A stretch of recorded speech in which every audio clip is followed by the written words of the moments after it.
Good afternoon. My name is Molly Gross. I want to welcome you all to today's webinar on pathophysiology. Our presenter today is Dr. Lachel Story, who is an author, professor, and now dean of the University of Southern Mississippi's College of Nursing and Health Professions. Hello, everybody. I'd like to thank you for being here today and welcome everyone.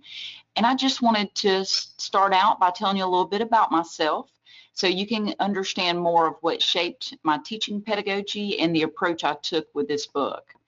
I started out my nursing career as an LPN about 25 years ago. I worked my way up the educational ladder while gaining a wider range of clinical expertise and experiences, including things like long-term care, primary care clinics, medical surgical units, intensive care, and emergency care, like many nurses. Through my educational journey, I had some of the best faculty I could have ever asked for who shaped me as a nurse and an educator. I knew early that I wanted to have the same impact on people and influence nursing care on a larger scale. I started teaching about 20 years ago as an adjunct while in graduate school. I also have had a diverse teaching experience with all levels of nursing education, from LPN to PhD. Pathophysiology actually was my first teaching assignment. I don't know about many of you, that may have been yours. When I started working at the University of Southern Mississippi 17 years ago, I was fascinated by the content, but I was challenged with helping students grasp it and enjoy it as much as I did. I have taught patho until recently because of my administrative appointments, but I continue to mentor faculty as they teach this content. And currently I am professor and dean. My research has also been a significant influence on my pedagogy. I worked to address health disparities using a community-based participatory research approach, and this influence of working from an adult learning principle as well as an emancipatory framework can be seen in my teaching approach. So why a new patho textbook? Do you feel your students are overwhelmed by the copious amounts of pathophysiology material? Do you struggle helping the students connect and understand the complex material, much like I did? Are you wanting students to engage more? Are you ready for a practical, student-friendly pathophysiology book? Well, if so, this pathophysiology text may be what you're looking for. Pathophysiology, while being the foundation of much of nursing education, is often an insurmountable barrier for students. They are faced with lots of information that is complicated to weed through. While some students become bogged down in an information marsh, others seek more information than is provided in a skeleton book that has been cut to the bone. Nursing faculty join the students on this frustrating kind of Goldilocks journey by trying to make the available resource fit. Nursing students and their faculty have pathophysiology books available that usually either provide far too little or far too much information. This book is a practical guide to pathophysiology that provides information in a student-friendly, understandable way. This text provides a springboard for faculty and students to come together as co-learners to explore this fascinating content. Because when such co-learning is stimulated, pathophysiology is no longer just a mindlessly deposited into students in a stifling manner. Rather, learning for the students and the faculty become an empowerment pedagogy. I wanted to write the first edition because I was personally looking for a better way of presenting this complex information than what I had available. Students wouldn't read the text because they were so overwhelming and complex.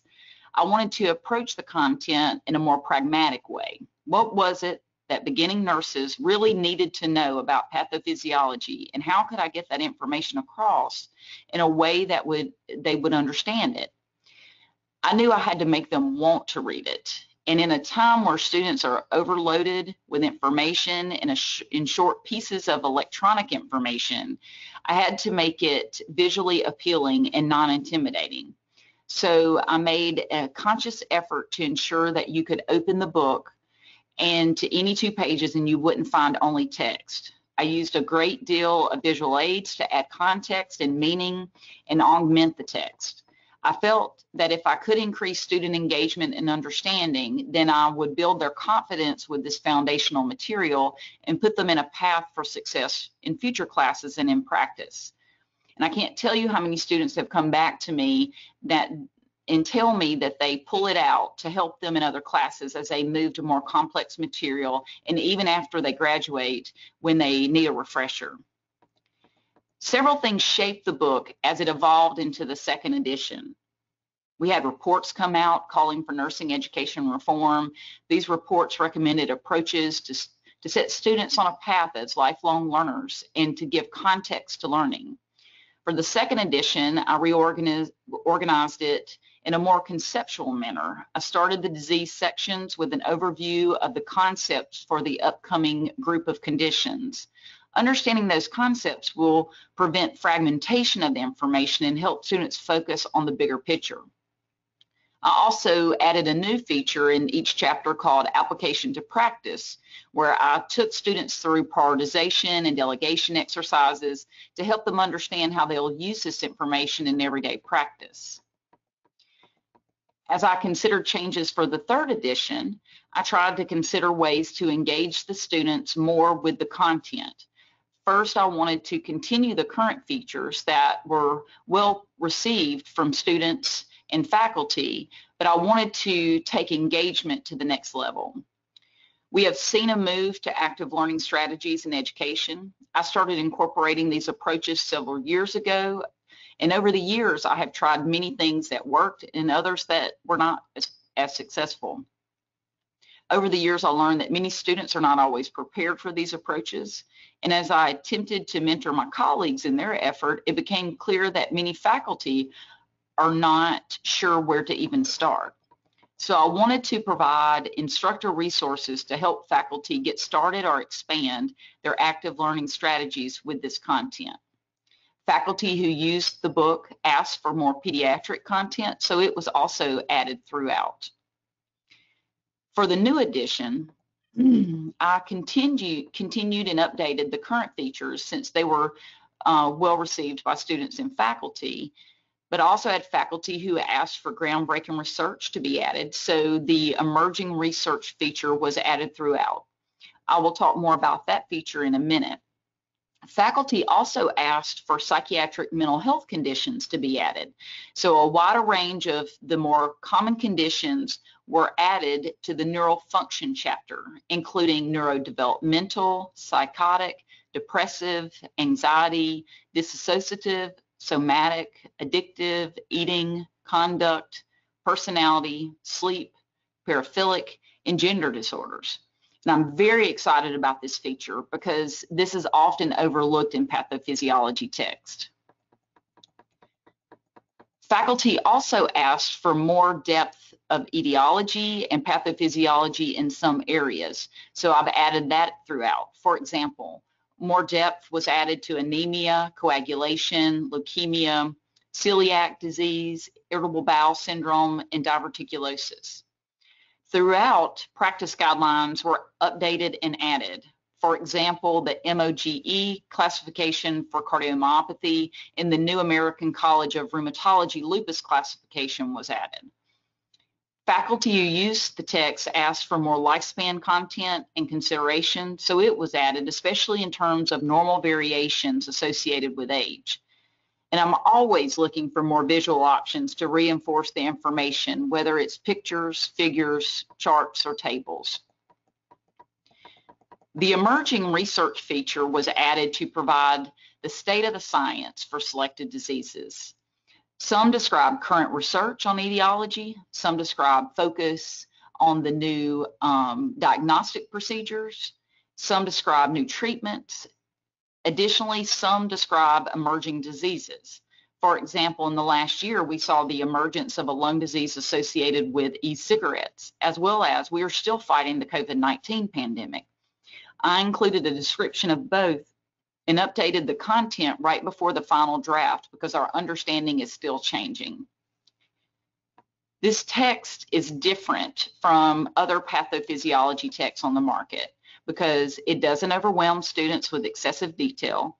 It provides sufficient detail, though, to develop understanding and build a foundation for future learning. It provides a clinical context and engages students, and includes visual aids to reinforce understanding. I thought I would share some approaches that I have found helpful throughout the years. In case you are looking in case you're new to Patho or looking for ideas. And with the COVID pandemic, I imagine many of you are teaching content online that you have not done in the past. And many of these activities can be altered to the online format. I find case studies are a good way to add context to content, and especially with students with limited clinical experience on the topic. You can easily develop these from your own clinical practice or use the ones in the text. If you use your clinical experience, you may want to update the case if it was several years ago to ensure it's still relevant. I find that case studies are the most useful when students work through them as a group and then bring the groups together to discuss them as a class with your expertise guiding the discussion. If you wanted the students to do some individual work, you could give them the case prior to the class to review, to answer questions, or just start thinking about it. Classroom response systems like iClicker or some of the numerous free apps like Kahoots engage students in a way that they are comfortable with. Many of them are constantly on their phones. I know that many of us are probably struggling with students sometimes, multitasking or being on their phones in class. And these systems can break up the class time and give them something to do with their hands during that time. The other great aspect of these systems is it can help you uncover misconceptions, establish baseline knowledge, and evaluate knowledge attainment after an activity. You can also do votes through synchronized online classes. Pre-planned or on-the-fly patient scenarios or use of simulation can be another good option to explore topics as the class develops, especially if you find that the students have a misconception about the topic. You have likely used some sort of virtual simulation throughout the COVID pandemic. Practicing delegation and prioritization is critical for students to master these skills. Students often have trouble with it, and it helps students to talk through the decision-making process with an expert before having to do it on their own. This is the whole basis for the application to practice feature in the text, but you can draw upon your own clinical experience and easily develop these. Games are another way to pique interest and break up the class time. Students are highly competitive in general, and it shows that the content can be fun. I have altered many popular games over the years to accomplish this, such as Who Wants to Be a Millionaire, but Who Wants to Be a Nurse? I've used Win Ben Stein's Money, but I've changed it to Stump Story. Jeopardy is another great one. I usually break them up into groups and do a round robin kind of format. Buzzing in can kind of be challenging in a classroom setting, but you can also do this virtually with a pathophysiology scavenger hunt. Or even a Zoom-like bingo. We've probably all have seen as we've started so many of these Zoom meetings. I have also used Navigate eFolio quizzes as exam preparation. NCLEX style questions are new to most of these students, and they struggle with understanding how to answer them. Taking practice questions are a great way to improve that skill as well as determine exam readiness. My students can earn 1 point on the exams if they make a minimum of 90 on each chapter exam. They only get 2 attempts to take it, and I require that they wait 24 hours between attempts to encourage them getting back into the content before retesting. Now, we have all experienced challenges as a result of the COVID-19 pandemic. The pandemic has impacted every aspect of our lives, and there is no end in sight that we can see. We have struggled getting students to stay engaged, transition difficult and application-based content online, providing meaningful clinical experiences, keeping the students and ourselves safe, maintaining academic integrity, finding work-life balance for us and helping our students find theirs, and managing our stress and recognizing that students are also stressed. And I'm sure that each of you have found some innovative ways to teach in these unprecedented times. And here's just a few examples of how you could try. So for instance, in synchronized class meetings, again, you can do the Zoom bingo. You can have the synchronized time be student-driven or question-driven, have the students either submit questions at the beginning of class or right before class. You can do breakouts and have small groups to kind of, again, make it a little bit more manageable. In asynchronous learning, you can do online polling. There's also some online boards that you can use where students can basically leave digital Post-it notes. Or you can just use the good old-fashioned discussion boards. But either way, take the content and into the simulation lab. You know, if you can't have the students face-to-face there, you can always do that with an iPad or your phone and take them into the lab kind of virtually and do demonstrations that you can then post for them or do live. A few years ago, I started using the flipped classroom approach, which meant I no longer did traditional lectures. I feel that the class time is better spent learning how to apply the information. So that meant students had to take the responsibility for class preparation seriously for the class activities to work. If you are clear with expectations and teach them how to do it, they'll flourish in this pedagogy. An important lesson I learned over the years is that all student groups are different. What speaks to one group may not speak to other groups, and you must be willing to adjust your plans no matter how well laid out, and sometimes in real time in the classroom. I've attempted to capture some of these activities that I use to engage students throughout active learning in the instructor resources. The activities can be applied to just about any content, and hopefully they'll give you ideas from then you can start. The activities I provide can be used to augment what you're already doing in your classroom. They're usually very simple, require little to no preparation, and you do not have to completely flip the classroom to use them. You can use them to any degree to increase student engagement. And many of them can also be used online, whether that's synchronous or asynchronous. For many students, pathophysiology is one of the first nursing classes they take. So they're not only trying to learn complex material, they are trying to learn how to test differently and think like a nurse. I included a variety of group activities to help the students learn how to process and to think about information differently, develop memory aids, learn how to prioritize, and to teach empathy and to gain deeper understanding. I also included class activities in the instructor resource to show how to apply the pathophysiology content as well as connect it to other courses. I wanted to provide you all with some user feedback. I actually got these off of Amazon. You know, sometimes that can be tough to read reviews, but this was in Amazon in regards to the 3rd edition. The overall rating for that edition is a 4.6 on Amazon. I tried to get both faculty and student comments. A faculty described it as a home run. I was skeptical, but dumbing down this very important information or very important topic too much, but I was wrong. It's perfect for its niche. The little illustrative stories are great, and my students love them. A student, possibly a nurse, described it as the only textbook I've ever read cover to cover. A really great book, not too in-depth to be over your head, nor does it give more information than necessary, perfect for an RN. Someone else described it as detailed yet to the point, a refresher for healthcare workers, no extra textbook jargon, yet detailed with enough information to understand.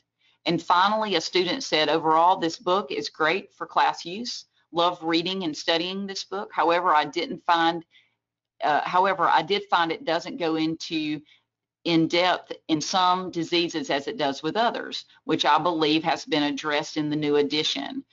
That's my addition to that comment. Overall, I enjoyed reading the diagnostic processes, manifestations, and treatments for each disease. And for those that are on the call that are users of the book, I do always want you to know that any feedback you give us, we always try to listen to that because we want the textbook to be relevant to you. And this book offers several benefits to students. It is clinically relevant, it's visually appealing, it's easily understood, and it's practical. You might even find it, in some cases, very conversational. This book offers several benefits to faculty. It supports current trends in practice and education.